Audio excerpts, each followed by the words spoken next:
आज एकादशी का लोग व्रत करते हैं, करना भी चाहिए। करती बहुत ध्यान से सुनना आज की कथा को, शायद जिंदगी में मिली ना मिली, पर ये कथा का रिश्ता तो बहुत ध्यान से सुनना, ध्यान से। स्कंद पुराण यहाँ तक कहती है कि इस कथा के चरित्र को जो श्रवण कर लेता है उसको 26 एकादशी करना भी नहीं पड़ती। इस एकादशी की केवल ये कथा सुनकर ही वो तर जाता है। बहुत ध्यान से सुनना इसको, कथा तो बड़े भाव से सुन लो इसको, बड़े प्रेम से। सबसे पहला नियम एकादशी व्रत का, सबसे पहला नियम है कि आप जिस दिन व्रत करो उसके एक दिन पहले भक्ति का संचार इस हृदय में करो। भक्ति का संचार इस हृदय में कर लीजिए। जिस दिन आप व्रत करो, जैसे एकादशी का व्रत कर रहे हो तो दशमी के दिन शाम का समय जब आवे, रात्रि जब होने लगे, शाम का समय आवे और रात्रि का आप जब भोजन ग्रहण करो तो उस भोजन में कोई ऐसा पदार्थ ग्रहण मत करिए जिस पदार्थ के कारण आपकी एकादशी बिगड़ जाए।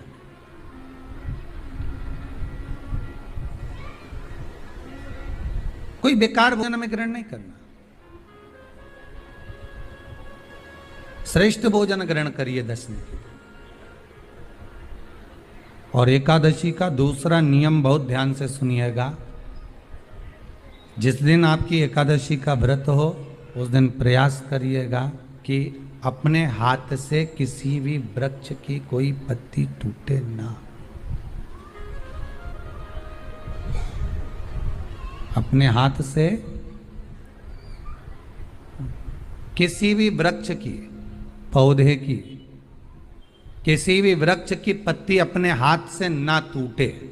बहुत ध्यान दीजिएगा महाराज। एकादशी का ये दूसरा नियम है कि अपने हाथ से किसी पौधे की, किसी वृक्ष की, किसी डाली की कोई पत्ती टूटे ना, कोई पत्ती ना टूटे, इसका प्रयास करिए।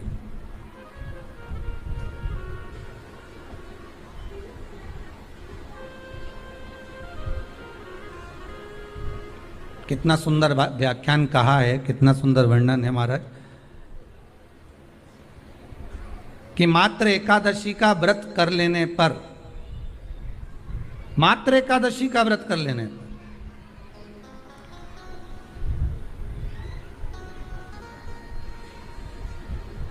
जो पूर्व में किया गया हमारा पाप कर्म है, हमने किसी जीव की हत्या करी है, हमने किसी को कष्ट प्रदान करा है, हमने किसी को अपशब्द कहा है, हमने किसी को ताने दिए, हमने किसी को आड़ा टेढ़ा कहा है, हमने किसी को गालियां दे दी है, मात्र एकादशी का व्रत ही कर लेने पर ये सारे जो दोष हैं वो समाप्त हो जाते हैं।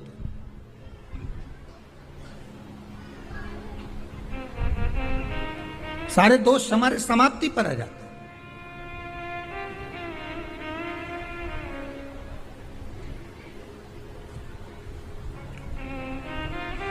अब एक विचार करिएगा थोड़ा सा अपने मन में, अपने चित्त में, अपनी वृत्ति में एक बात उतारिएगा। एक अपने मन में एक बात को उतार कर रखिएगा कि आप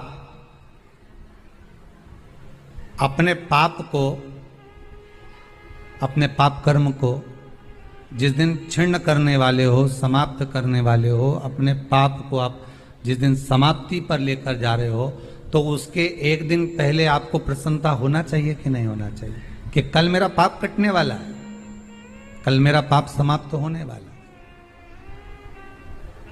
जो मैंने पाप कर्म करा है वो समाप्त होगा, जो मैंने पाप कर्म करा है वो कल समाप्त हो जाएगा। तो एक दिन पहले आपके चेहरे पर प्रसन्नता हो कि ना हो?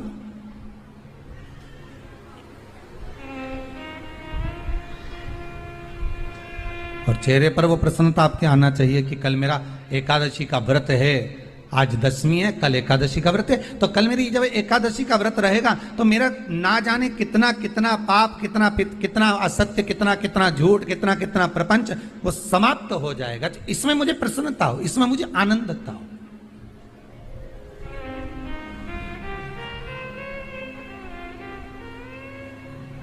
तो क्या कहा गया कि प्रयास करिएगा कि एकादशी के दिन कोई वृक्ष की, कोई डाली की, कोई कोपल की कोई पत्ती ना तोड़ी जाए।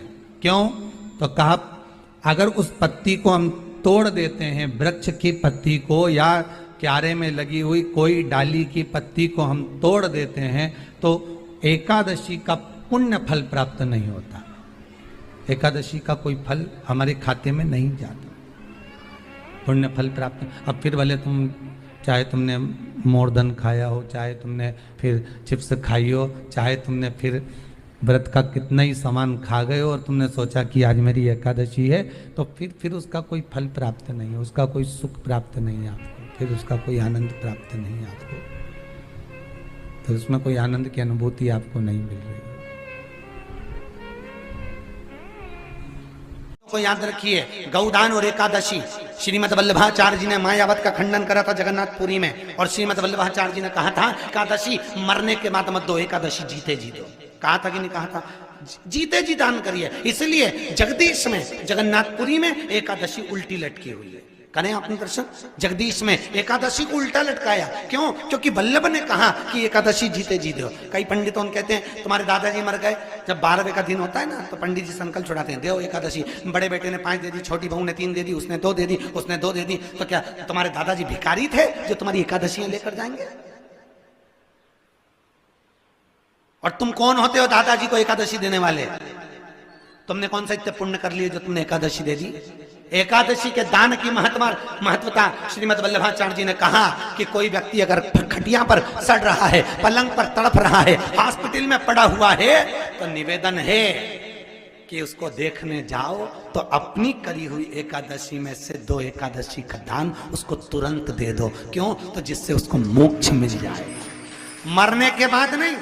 क्योंकि मरने के बाद तो वो 10वें के दिन, गरुड़ पुराण में लिखा है 10 दिन तक जीवात्मा घर की अटारी पे रहती है। कितने दिन? 10 दिन। 10 दिन के बाद जीवात्मा चली जाती है। कहां जाती है? उसको जहां जाना है। 3 दिन में उसको भोग भोगना पड़ता है जीवात्मा को। 3 दिन नरक का भोग भोगती है, उसके बाद स्वर्ग का भोग भोगती है। 18 दिन में ये प्रोसेस पूरी हो जाती है। कितने दिन? 18 दिन। 18 दिन के बाद में उस जीवात्मा को धान के खेत में पटका जाता है। किसके खेत में? धान के, चावल के खेत में। इसलिए कहते हैं एकादशी के दिन चावल मत खाओ। कहते कि नहीं कहते? और क्या कहते हैं? द्वादशी के दिन चावल खाना जरूरी है। एकादशी का पालना करना है तो द्वादशी को चावल का 1 ग्रास खाओ, तब द्वादशी को चावल खाओगे तो एकादशी लगेगी।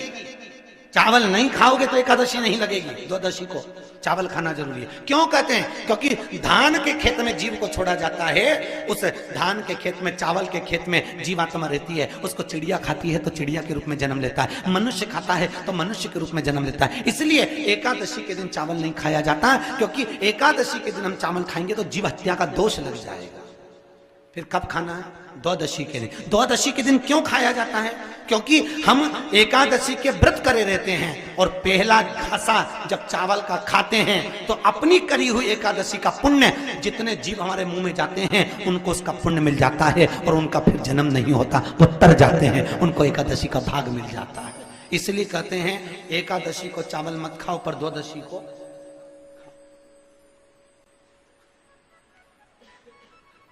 खाइए। 10 दिन तक जीवात्मा है, और आपने एकादशी कब दान दी? बोलो जम के। 12वें के दिन, 13वें के दिन आपने एकादशी का दान दिया, वो मिली उनको? अरे बोलो अच्छे से। कई तो अभी तक कर रही होगी, हमारे दादाजी के निमित्त की कर रहे हैं, कर ले। फिर वही वाली बात आ गई, गुलाब के फूल में पानी जारी है। एकादशी के दिन शंकर भगवान को चावल का दाना चढ़ाना चाहिए कि नहीं चाहिए?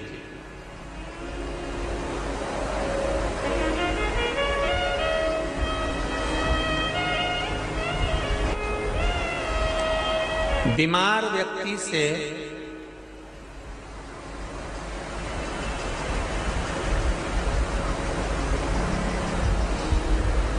कोई बीमार व्यक्ति है, बहुत रोगीला, उसको बहुत रोग है, शुगर है, बीपी है, थायराइड है, सब कुछ है उसको। और वो रोगीला व्यक्ति जब डॉक्टर के पास जाकर पूछे, डॉक्टर साहब मेरी तबीयत ठीक नहीं रहती है, मैं बहुत कष्ट में रहती हूँ, बहुत तकलीफ है शरीर में, और अभी सावन का महीने का व्रत आ रहा है डॉक्टर साहब, 1 महीना में व्रत करती थी पहले, करूं कि नहीं करूं? तो डॉक्टर साहब क्या बोलेंगे? बोलते जाओ जरा जम के। डॉक्टर बोलेगा कि आप व्रत मत करो। डॉक्टर एक बात कहेंगे,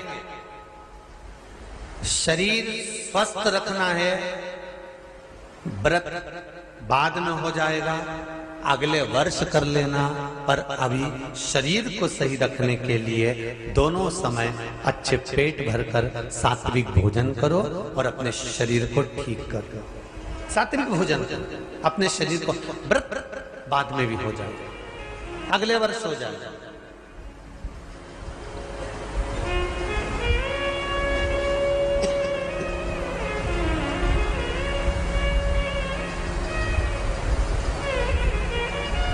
अभी तुम थोड़ा सवेरे 2 बिस्कुट ले लिया करो, सुबह नाश्ता ले लिया करो, भोजन ले लिया करो, फिर दोपहर में कुछ हल्का फुल्का लेकर थोड़ी थोड़ी देर में खाते रहना चाहिए हो।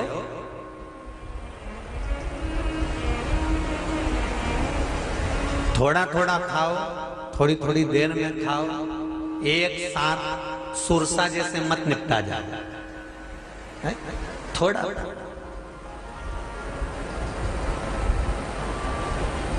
ज्यादा खाओगे और ज्यादा कमाओगे तो दूसरों को कष्ट नहीं होगा, कष्ट खुद को होगा।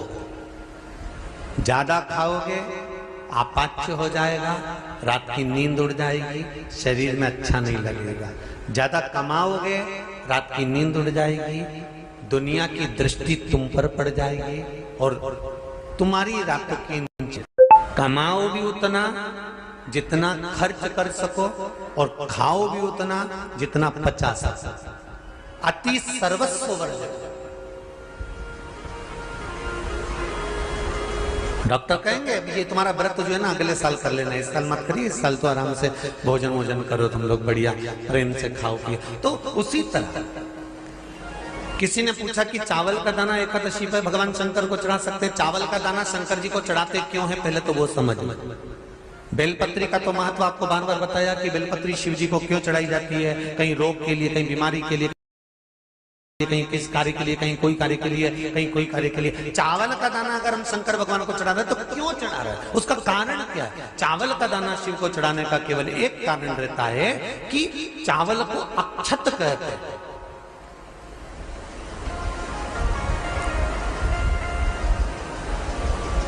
अक्षत का मतलब होता है अक्षय।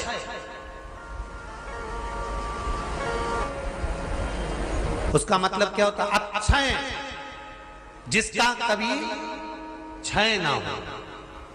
जब हम भगवान शंकर को चावल का दाना चढ़ाते हैं, जैसे बहुत ध्यान दीजिएगा महाराज, बहुत समझने वाली बात है, बहुत ध्यान से।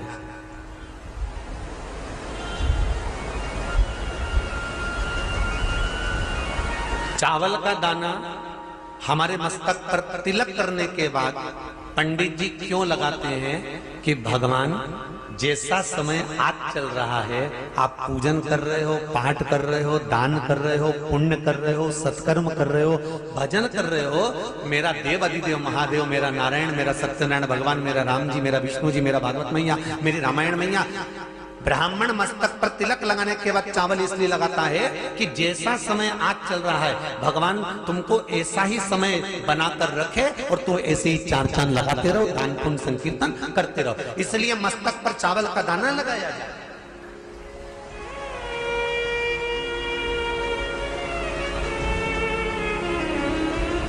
कोई मर जाता है,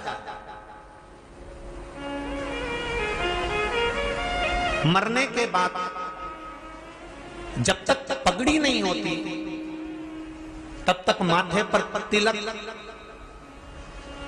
चावल का दाना लगाया जाता है।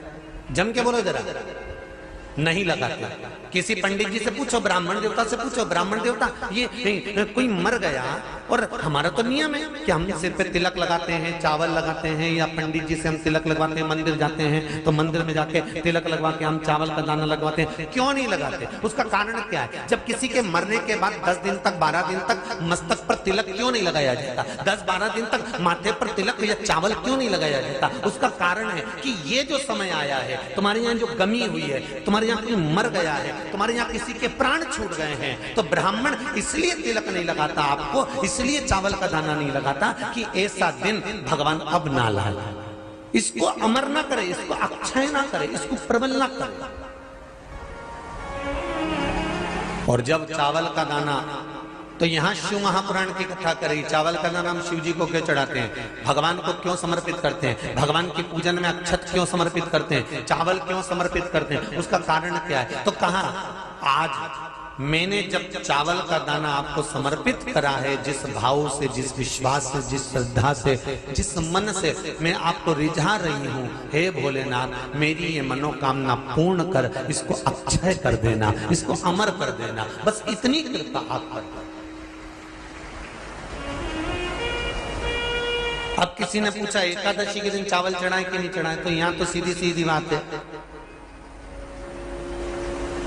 बीमारी देखकर थोड़ी ना आती है कि नवरात्र चल रहे हैं कि सावन का सोमवार चल रहा है, बीमारी तो बीमारी। तुम चावल मत खाओ। तिरुपति कौन कौन गया? हाथ उठाओ। ठीक है। जगन्नाथ जी कौन कौन गया? हाथ उठाओ। हाँ ठीक है। द्वारका जी कौन कौन गया? हाथ उठाओ। ठीक है। बद्रीनाथ कौन कौन गया? हाथ उठाओ। ठीक है। एकादशी के दिन कभी तुम बद्रीनाथ चले जाओ, एकादशी के दिन तुम द्वारका चले जाओ, एकादशी के दिन तुम तिरुपति चले जाओ, एकादशी के दिन तुम जगन्नाथ चले जाओ, एकादशी के दिन तुम्हारी मर्जी पड़े भगवान के किसी धाम में चले जाओ और भगवान को भोग लगाओ और उनकी थाली को झांक कर देखना, उसमें चावल जरूर मिलेगा। उसमें ऐसा नहीं है कि चावल नहीं मिलेगा। बद्री नारायण में भगवान को चावल का भोग लगा हुआ मिलेगा, द्वारका में चावल का भोग लगा हुआ मिलेगा, आपको जगन्नाथ में चावल का भोग लगा हुआ मिलेगा, तिरुपति में मिलेगा, द्वारकाधीश में मिलेगा, नाथू द्वारा में मिलेगा, सांवरिया सेठ में मिलेगा, काकरोली जी में मिलेगा। आप जहां जाओगे वहां पर एकादशी के दिन भगवान को चावल आएगा, क्योंकि भगवान के लिए परहेज नहीं है। जो काम में डूबा हुआ है, जो आसक्ति में डूबा हुआ है, जो लोभ में डूबा हुआ है, जो वासनाओं में डूबा हुआ है, जो तृष्णा में डूबा हुआ है, और जो माता के गर्भ से जन्म लिया, एकादशी के दिन चावल उसको नहीं खाना। बहुत सुंदर संवाद है, ध्यान दीजिएगा।